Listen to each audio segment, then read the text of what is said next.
Today we'll talk about how can you find your favorites on your Decathlon app. We're going to figure out the solution or know how you can do that on your app. So you just follow these ways, then it's going to work with you. All you have to do to find it on your app, just go down here.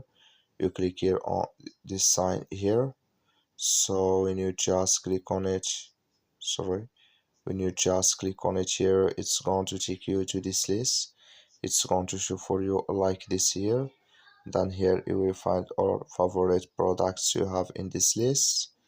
So if you add any products to your favorites, you will find it here in this list here. Like you see here, I have no products in my favorites yet, but if you have it, you will find it here in this list. That's all you have to do. Thank you for watching. Don't forget to support us by liking and subscribe.